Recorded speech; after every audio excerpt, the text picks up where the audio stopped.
Well, this is what I'm going through these days. Girish Karnad, Performance and Critical Perspectives, edited by Tutun Mukherjee. Tutun. Tutun Mukherjee. So this is edited by Tutun Mukherjee. Read for yourself the inside of the jacket, the front page, and that is the ISBN number. Girish Karnad himself has written from the book, and he says, I never fancied myself as a dramatist. In fact, I had tried my hand at writing poetry, and see how he started writing and then went on to write plays and became a great actor himself. So I'm just going to read a little. He says, folk theatre exemplifies a continuity of tradition which has always which was disrupted by the introduction of Western theatre concepts and practices in India. So talking about that, he says about folk theatre that India possesses a rich resource of enviable diversity, and of the bhakti poets of the medieval period he talks about. He's always questioned the monolithic view of Indian culture and the performing arts, and presupposes a continuity of culture in which conflicting philosophies, historical situations, and cultural attitudes may have shaped these different forms and may motivate them till today. So he talks about, if you go through his work, you can understand and appreciate his enduring interest in myth and history. In Indian languages, the analogous term for myth is itihasa. It is itihas, that is history, as a kind of collective historical conscience that is conveyed through the oral traditions and the performative traditions through which much of the teaching and transmission of cultural values to the subsequent generations takes place.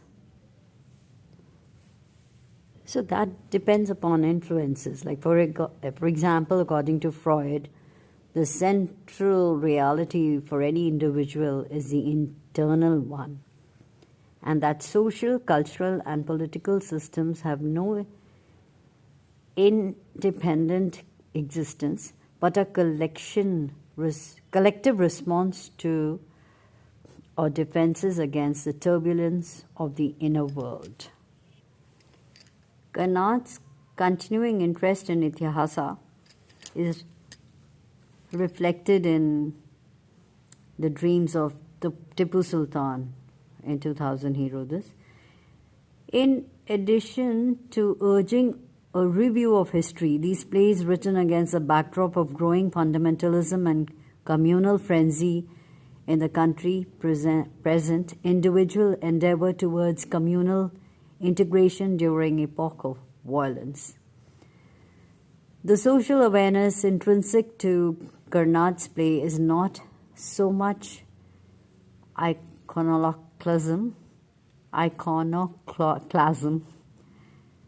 So Karnad's play is not so much of iconoclasm as a reflexive venture to recuperate the collective values and strengths of society to fight moral insensitivity and cultural lethargy of the times. So Karnad's plays like The Fire and the Rain and the Tale Danda, The Dreams of Tipu Sultan, Driven Snow, and Flowers would answer to the description of what Turner describes as aesthetic drama. So he writes that as all great playwrights of this century have done before him,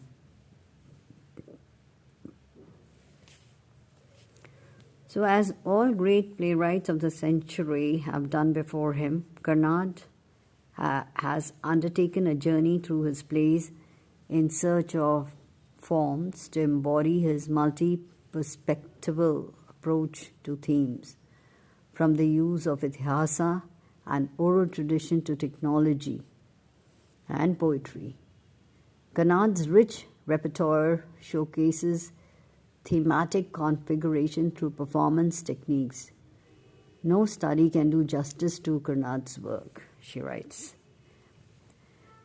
And then she goes on to write that Karnad's plays exemplify his ideal of total theatre that combines drama, dance, and music. So then, Karnad's work, we see,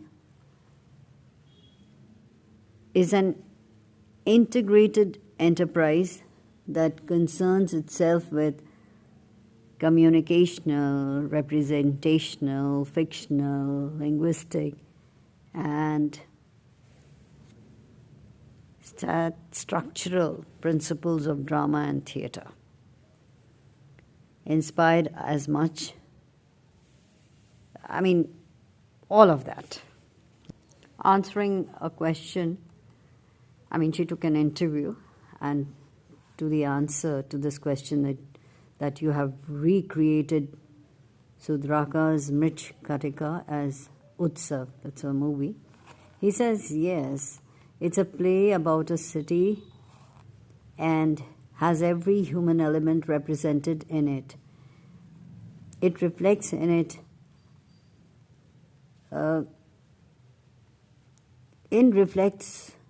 It reflects in a microcosm the social issues of class, caste, and language, and is contemporary in its discourse. It also exemplifies a fascinating combination of the elite and popular drama forms. And then he talks about how Utsav, the movie, came about. So go through it. See, to a question on Tughlaq, he answered that, like Shaw's plays did, for instance, it is a fact that for the Hindu mind, history is itihasa or myth. History was used as a positive concept to analyze life and society by the Muslim historians. So I thought, why not give history a try as a tool to interpret our life and times? I started some research, read some history, as I have described in my introduction to the 3 plays, OUP. When I read about Muhammad bin Tughlaq, I was fascinated. How marvelous this was, I thought. Tughlaq was a brilliant individual, yet is regarded as one of the biggest failures. He tried to introduce policies that seem today to be far-sighted to the point of genius, but which earned him the nickname Muhammad the Mad. Then he ended his career in bloodshed and chaos. Also, he writes that when I began to write with Tughlaq as the main protagonist of my play, I thought of making him an atheist. I had been reading a lot about existentialism.